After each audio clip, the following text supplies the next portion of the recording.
Dans cette vidéo, je vais vous donner les 20 piliers importants pour être heureux en couple. 20 c'est bien, mais je vais rajouter un 21e critère qui, je sais, est très important pour vous. Et enfin, je vous donnerai la réponse à la question que beaucoup d'entre vous se posent, comment savoir si l'on est vraiment heureux dans son couple. Bonjour, je suis Patrick Muller et depuis plusieurs années, j'aide les femmes et les hommes à être heureux en couple. Être heureux en couple, l'épanouissement dans le couple, 20 piliers pour être heureux et épanoui en couple avec un 21e en option. La lecture de ces 20 piliers doit permettre à chacun d'entre vous de faire un premier bilan sur différents aspects de votre vie de couple. Pendant que vous regardez cette vidéo, posez-vous la question, lesquels sont un problème dans votre vie sentimentale? Si vous donnez un point pour chaque pilier qui fonctionne bien dans votre vie de couple, quelle note donneriez-vous sur 20 après avoir vu cette vidéo en entier? Quelle que soit votre note, il y a une bonne nouvelle. Une solution existe. Votre situation peut s'améliorer. Les aspects qui ne fonctionnent pas actuellement doivent être approfondis par la suite lors d'une consultation ou d'un atelier pour obtenir des conseils et une solution pérenne pour sauver votre couple. En effet, il est très important de comprendre l'origine de votre comportement et de le changer si vous souhaitez trouver des solutions afin d'obtenir une vie de couple épanouie. Alors, premier critère, un socle, une base solide. Il y a une base solide quand chacun peut répondre aux attentes durables de l'autre.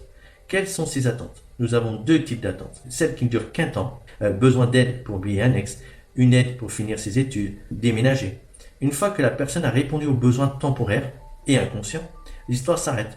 Les besoins qui ne changent pas avec le temps sont des attentes durables et perpétuelles, que l'on a aussi bien à 18 ans qu'à 60 ans. C'est celles-ci, c'est ces attentes-là qui permettent une base solide dans le couple. Par exemple, un besoin de communication, un besoin de respect mutuel, un besoin de gentillesse. Comme pour les premiers besoins, ils sont inconscients. Mais vous les avez à 18 ans et vous les avez encore à 60 ans. Plus l'homme ou la femme répond à la majorité de ces attentes perpétuelles, donc les deuxièmes, et réciproquement, plus le socle est solide et l'histoire va durer longtemps. Car chacun répond aux besoins les plus importants de l'autre. Votre couple a-t-il un socle solide?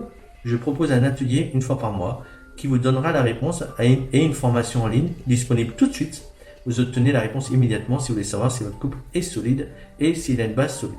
Alors, deuxième pilier, les valeurs communes.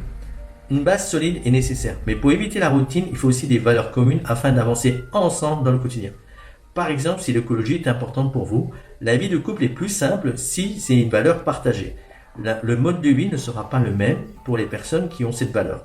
Il est donc important que les deux personnes la partagent. Les valeurs communes sont plus importantes que les activités communes, car les valeurs concernent votre vision de la vie. Troisième critère, être disponible pour s'épauler au sein du couple. Le bonheur ne doit pas dépendre exclusivement de l'autre. Si vous le pensez, sachez que vous êtes dépendant affectif. Pour vous en assurer, faites le test. Êtes-vous dépendant affectif? Vous trouverez le lien ci-dessous. Pour être heureux en couple, il faut déjà être heureux seul. Mais un couple, ce n'est pas deux personnes 100% égoïstes et individualistes.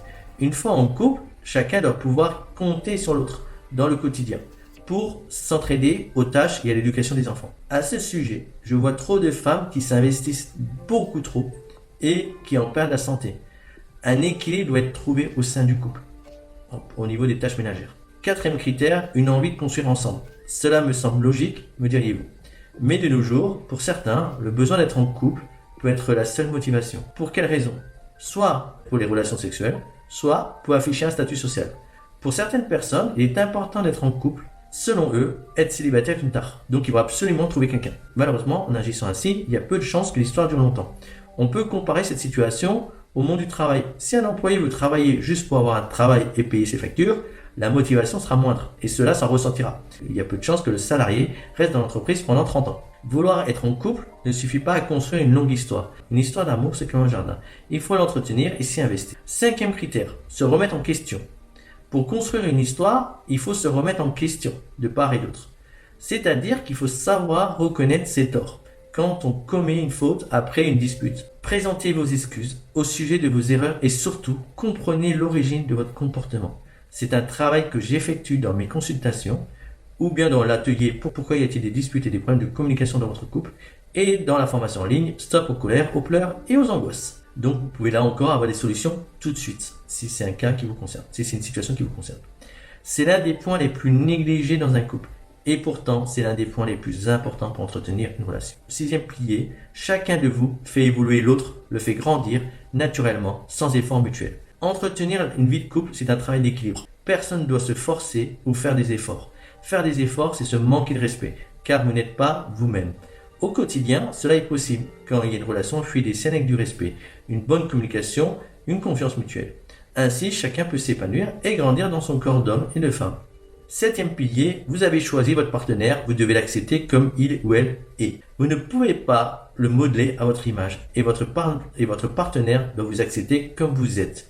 Si vous cherchez à convenir constamment au désir de l'autre, par exemple pour éviter une rupture, vous vous manquez de respect et la situation ne sera pas pérenne à moyen terme. Donc, respectez-vous. Huitième critère, vous ne pouvez pas exiger des changements chez votre partenaire, mais vous pouvez lui proposer de changer.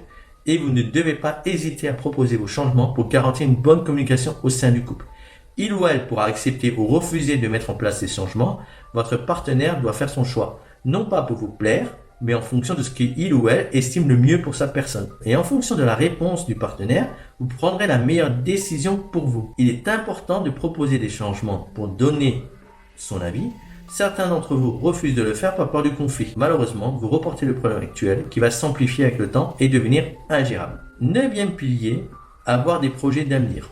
On ne peut pas construire une relation si vous ne vous voyez pas ensemble sur du long terme. Sans parler mariage, maison ou bébé, envisager un voyage ou un aménagement de votre intérieur sont des exemples de projets de couple. Pilier numéro 10, mais vous ne devez pas oublier de prendre du temps pour vous. Vous êtes salarié ou indépendant, conjoint ou conjointe, peut-être parent, mais vous ne devez pas oublier que même en couple, vous restez une femme et un homme. Et vous devez vous consacrer du temps pour vous. Si vous ne le faites pas, vous risquez de faire une dépression.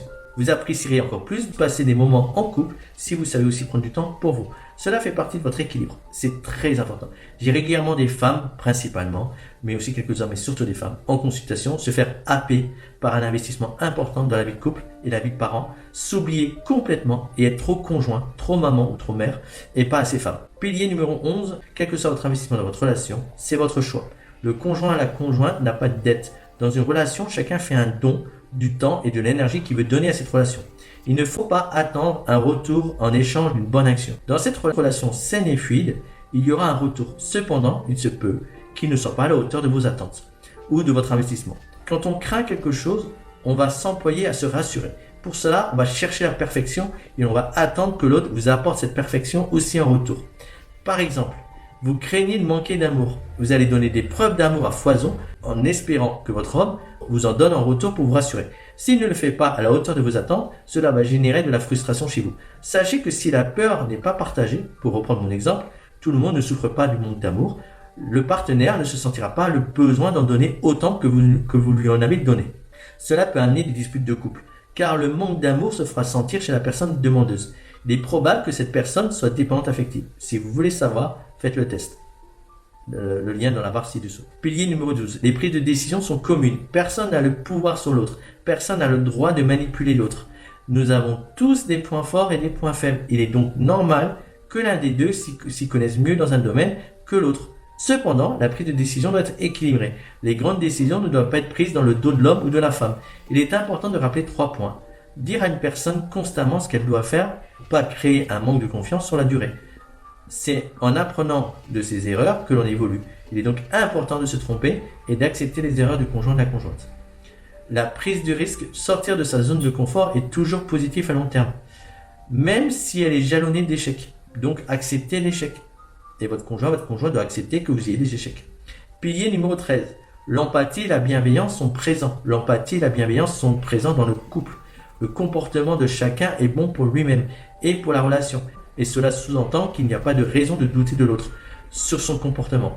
Par défaut, il ou elle ne fait rien contre vous et ne cherche pas à vous cacher quelque chose, sauf la préparation d'une surprise pour votre anniversaire ou pour Noël. Sans empathie, sans bienveillance, il ne peut y avoir de confiance. Je ne vois pas toujours la confiance. L'empathie et la bienveillance réunies dans la même relation, il n'est pas rare que chacun tire un peu la couverture à soi. Pilier numéro 14, la confiance est totale et non équivoque. Dans une relation, le doute n'est pas permis car le doute réveille des craintes et remet en cause la confiance. Un manque de confiance fissure la relation. C'est pourquoi la confiance est très importante. Dans une relation fluide et saine, chacun peut avoir des activités extérieures, sortir avec des amis, des activités chez soi, sans que cela pose le moindre souci au conjoint ou à la conjointe. Aucun sujet n'est tabou et chacun en parlera librement et souvent. Mais pas à chaque fois non plus, qu'il ne faut pas être obligé de se sentir obligé de tout dire. Pilier numéro 15. Les disputes régulières ne signifient pas la fin de la relation. Évidemment, quand il y a des conflits quotidiens, cela rend la relation pesante, stressante et chronophage. Cependant, les vraies causes d'une dispute ne sont pas dues au couple. Elles sont à chercher dans le vécu et l'éducation de chaque conjoint. C'est pourquoi une dispute doit être traitée au sein du couple, mais la présence d'un professionnel sera indispensable. Je vous en reparle un peu plus bas dans cette vidéo. Pilier numéro 16, la complicité. Vous êtes les meilleurs amis et vous pouvez tout vous dire sans jugement ni tabou. Vous êtes amants, frères, sœurs, meilleurs amis et si l'on vous met sur une île déserte avec un frigidaire plein, vous serez les plus heureux du monde car vous vous suffisez à vous-même. Pilier numéro 17, la communication est fondamentale. Elle est la colonne vertébrale d'une relation. Avec la base solide, c'est le deuxième pilier le plus important. Elle doit être présente, fluide et saine. Pour beaucoup d'hommes, c'est un souci, au grand désespoir de mes clientes. Vous savez, mesdames, en consultation, tous les hommes ont toujours répondu à mes questions. Je ne sais pas pourquoi, j'inspire confiance. Tous les sujets peuvent et doivent être abordés. Dans mes consultations, je vous donne des techniques afin d'optimiser votre communication de couple. Pilier numéro 18, avoir les mêmes plaisirs dans la vie. Épicurien, sport. Une bonne complicité, une bonne communication, c'est indispensable. Mais le bonheur est encore mieux, est encore plus beau quand on partage des activités ensemble. Ce n'est pas aussi indispensable que les valeurs communes, voire, rappelez-vous, le pilier numéro 2, mais c'est un petit plus qui fait la différence et évite la routine. Pilier numéro 19, du temps passé ensemble. Un couple compatible qui ne se voit jamais ne peut tenir. C'est pas possible. Je vous ai parlé du temps que vous devez prendre pour vous.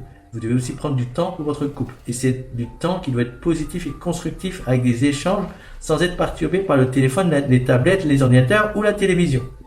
Très important. En consultation, je donne même des heures, le nombre d'heures. Pilier numéro 20. Le couple sera plus fort si chacun a pris le temps de vivre sa vie de célibataire. C'est en étant célibataire que l'on apprend à se connaître. En effet, on peut compter que sur soi pendant cette période. Donc, on se retrouve face à nos forces et nos faiblesses. Quand j'ai une personne en couple, mais qui a toujours vécu avec ses parents ou en couple, je constate parfois que chez cette personne, un manque de confiance et du mal à prendre des initiatives. Cela peut déséquilibrer le couple, car le monsieur, il n'en a pas forcément envie, ou la madame n'a pas forcément envie de compenser systématiquement. Et le pilier numéro 21, et la sexualité de couple, elle n'est pas un élément primordial pour une relation durable. J'ai des couples en consultation qui ont des relations sexuelles une fois par mois ou une fois par trimestre. Cependant, elle est très importante. Je sais que beaucoup vont bondir sur leur chaise en entendant cela. Sur ce point, le plus important, c'est une harmonie. Un plaisir partagé entre l'homme et la femme sur les pratiques et les fréquences des rapports sexuels. Une sexualité épanouie ne garantit pas la longévité du couple, mais elle rend la vie de couple plus pimentée. Elle ne rentre pas dans les critères de la base solide d'un couple car elle varie tout au long de sa vie. Et elle n'est pas indispensable au bonheur du couple. Je sais que pour certains, ça pose problème, mais ça, c'est quand vous êtes dépendant affectif. Si vous êtes une femme, je vous invite à lire cet article sur la sexualité féminine. Il vous permettra de faire un bilan pour connaître votre point fort et les points améliorés. Alors, comment savoir si on est vraiment heureux en couple? Bon, je vais commencer par une définition globale. Une relation fluide et saine, c'est les deux mots à retenir. Il faut que chacun réponde globalement aux besoins les plus profonds et durables de l'autre, sans faire d'efforts. La base solide et la relation fonctionnent bien. Mais cela ne suffit pas. Il faut une bonne communication, de la complicité et partager du temps ensemble. Les décisions sont prises en commun et équilibrées. Voulez-vous savoir si votre couple est solide tout de suite, sans rendez-vous? Je vous propose de faire le test dans la formation en ligne, votre couple est solide, ou d'assister à l'atelier, votre couple est solide, et je vérifie ces points dans toutes mes consultations si vous voulez une consultation. Bon, et les disputes? Alors, si vous vous demandez si vous êtes heureuse dans votre couple, ne tenez pas compte de votre dispute. Un couple solide peut se disputer tous les jours, un couple fragile peut se disputer rarement. Cependant, un couple heureux ne cherche pas une solution lors d'une consultation d'un atelier pour mettre fin à ces disputes, malheureusement mettra fin à la relation, car le poids des disputes va masquer progressivement le bonheur de la relation. Attention, les disputes masquent le bonheur, mais elles ne sont pas un signe que le couple va mal. Même s'il est question d'une dispute de couple, l'origine du problème est individuelle. La dispute n'a rien à voir avec les fondamentaux du couple, même si cela impacte beaucoup la relation. Alors pourquoi y a-t-il des disputes? Depuis votre naissance, chaque fois que vous avez vécu un événement négatif, vous avez mis en place, de manière consciente ou inconsciente, un comportement pour ne plus revivre cet événement négatif. À partir de là, vous avez défini ce qui est normal ou pas, respectueux ou irrespectueux, est acceptable ou inacceptable pour vous. En fait, vous avez défini vos normes et donc votre comportement. Mais malheureusement, ce qui est normal, respectueux et acceptable pour vous ne l'est que pour vous. Et votre conjoint, votre conjointe n'a pas toujours les mêmes normes. Et je peux tout vous dire, n'a jamais les mêmes normes. De ce fait, si vos paroles ou vos actes sont contraires à ces normes, cela va déclencher un conflit. Donc, comme vous le voyez, cela n'a rien à voir avec la base du couple. Vous comprendrez qu'un couple très solide peut tout autant se disputer qu'un couple très fragile. La solidité d'une relation et les disputes sont deux choses différentes qui n'ont rien à voir entre elles. D'ailleurs, vous pouvez vous disputer avec des collègues de travail, votre famille, vos amis.